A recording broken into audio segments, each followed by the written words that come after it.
Right now, millions of people are shopping for luxury SUVs and running the math completely wrong. They're adding up the payment, the fuel, maybe a service interval, and they're not thinking at all about the one line item that quietly ends up bigger than all of it: insurance.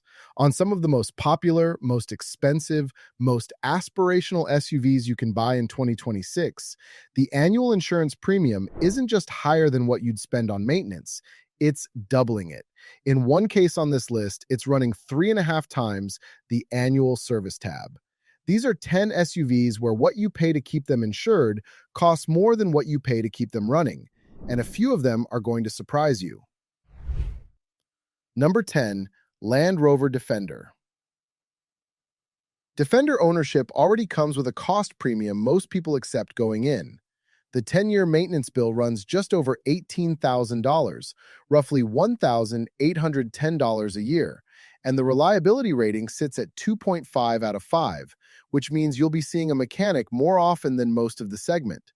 But the number that doesn't make it into enough conversations is the insurance bill: $2,430 a year in full coverage for 2026.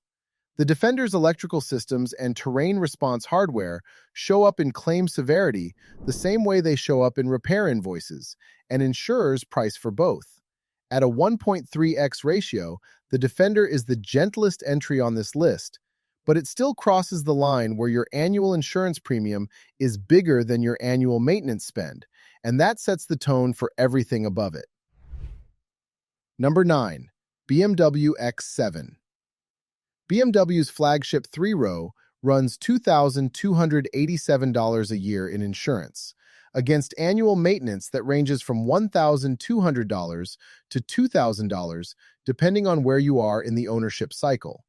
In the early years, while you're still inside the 4-year, 50,000-mile factory warranty, the maintenance end of that range stays on the lower side, and the gap looks almost manageable. But the X7 carries a documented early major repair risk. Owners in years 5 through 7 regularly face transmission, suspension, and electrical repairs in the $5,000 plus range, and that repair severity is what keeps the insurance premium elevated from the moment you drive off the lot. The insurer already knows what's coming.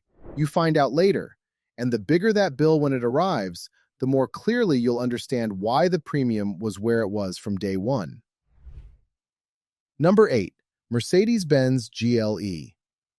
At $62,250 to start, the GLE is the gateway into the Mercedes SUV lineup for a lot of buyers, and it runs about $3,215 a year in full coverage insurance. Maintenance sits at $2,283 annually, a 1.4x ratio that sounds manageable until you factor in what the GLE's 10-year data actually shows. There's a 44% probability of a major repair inside the first 10 years of ownership. Nearly half the owners are hitting something significant, and extended warranties are strongly recommended across the board, which tells you exactly what happens once the factory coverage drops at year 4. The insurance premium you're paying from day one already accounts for the claim severity when that repair eventually gets filed. Mercedes parts and labor aren't cheap, and that cost shows up in your premium before it ever shows up on your service invoice. Real quick, if this is the kind of ownership math you want more of, hit the like button right now and subscribe. It genuinely helps the channel, and I do this kind of breakdown regularly. Number 7, Jeep Grand Cherokee L. The Grand Cherokee L on this list is the one that catches people off guard, and it should. This isn't a German luxury brand or a performance SUV. It's a three-row Jeep, and yet it's running $2,781 a year in insurance against $1,674 in annual maintenance, for a 1.7x ratio. The L trim brought along significantly more electronic complexity than the standard Cherokee, and the V8 engine option adds claim severity that insurers don't overlook. Factory warranty covers only 3 years or 36,000 miles, one of the shorter windows in the segment, and once that expires, maintenance costs start climbing fast, though the insurance premium doesn't come down to meet them. The gap narrows over time on paper. The dollar amounts don't get more comfortable. Number 6. Lexus LX. This is where the list starts doing something unexpected. The LX is built on Toyota's reliability foundation, conservative engineering, lower breakdown frequency, one of the better long-term ownership records in the luxury segment. Annual maintenance reflects that, $1,773 a year, which is genuinely controlled for a flagship luxury SUV. And then insurance comes in at $3,145. Here's the thing about how insurers look at the LX. They're not pricing for how often it breaks down. They're pricing for what it costs to fix after an accident. Aluminum bodywork, complex suspension geometry, luxury spec parts, none of that gets priced like a Camry just because the platform shares some DNA with one. The reliability reputation saves you at the service counter. It doesn't touch your insurance premium. And for buyers who assumed Lexus reliability would translate into lower insurance costs, a 1.8x ratio is a genuinely unwelcome surprise. Number 5. Audi Q7. The Q7 runs $2,972 a year in insurance. Geico comes in around $1,941 on the lower end, which gives you a sense of the spread, against $1,185 in annual maintenance. At the average rate, that's a 2.5x ratio.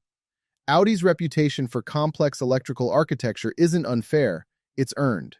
Above-average repair frequency means claims happen on these, and when they happen on a Q7, the parts and labor bill reflects the engineering underneath it.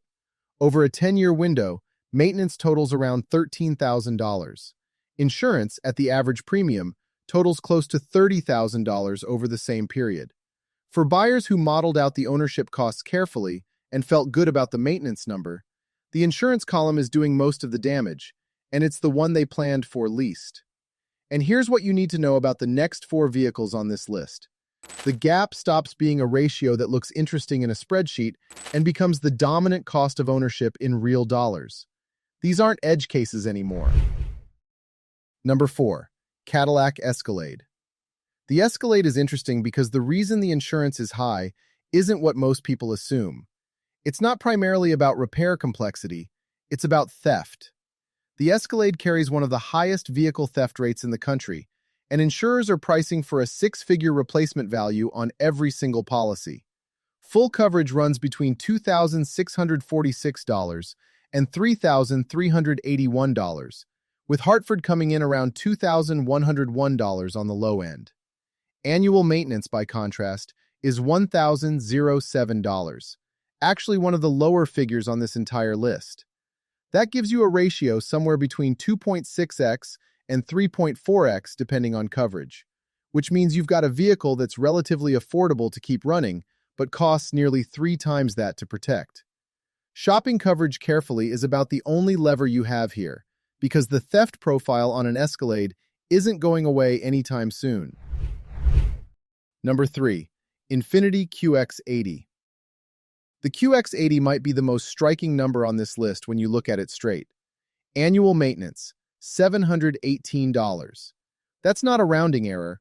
It's actually one of the lowest maintenance figures in the luxury 3-row segment, backed by a solid 4-year, 60,000-mile warranty.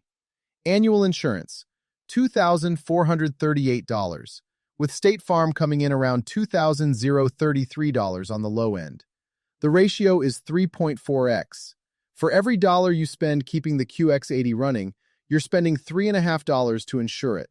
The reason comes down to parts scarcity. Infiniti's specialty components don't come off a shelf at your local shop. They move through Nissan's luxury parts pipeline. Longer lead times, higher cost per part, more expensive repair estimates every time a claim gets filed. The insurer knows exactly what a QX80 costs to fix when something goes wrong, and that knowledge gets baked into your annual premium before you ever make a claim. On a vehicle that's otherwise dependable to own, the insurance bill quietly becomes the biggest line item in the whole ownership stack, and most buyers don't see it until they're already in the deal. Number 2. Porsche Cayenne. The Cayenne runs $4,385 a year in insurance, against $1,231 in annual maintenance. a 3.6 times ratio, which is the highest on this entire list. When a Cayenne gets in an accident, the repair bill isn't a normal repair bill. Accident damage on a performance SUV built to this standard runs $20,000 to $50,000 at the upper end, and insurers have priced for that claim severity from the day you pick it up. The factory warranty runs 4 years, and extended coverage is strongly recommended after that window closes. But what makes the Cayenne different from almost everything else on this list is that buyers generally know what they're signing up for with Porsche ownership costs: the maintenance, the parts, the post-warranty exposure. The insurance premium is still the number that catches them sideways because they planned for the service costs and didn't run the insurance math to the same level of detail. Number 1. Mercedes-AMG G63. The G63 is the single most expensive SUV to insure in 2026, and it isn't close. Annual insurance, $5,357. Maintenance estimates run between $1,500 and $2,000 a year. Specialty parts, dealership-level servicing, costs that don't get cheaper off warranty, they climb. At the midpoint of that range, the ratio is around 3x. But the number that earns the G63 the top spot here isn't the ratio. It's what that insurance premium actually is in dollars. $5,357 a year. More than $446 a month just in insurance. More than most people's monthly payment on a regular vehicle. Accident damage on a G63 is catastrophic in insurance terms. Bespoke AMG components, specialized bodywork, engineering with no off-the-shelf equivalent. Every cost factor that appears somewhere on this list applies here at maximum intensity, and the premium reflects every one of them. If you're seriously considering any of these vehicles, the math isn't complicated, but it does require running 3 numbers together, not one: payment, maintenance, and insurance before you commit. Because for every vehicle on this list, the insurance premium alone is a number that surprises most buyers after the fact, when there's not a lot left to do about it. If this breakdown was useful, subscribe. This is the kind of content I put out regularly, and I'll see you in the next one.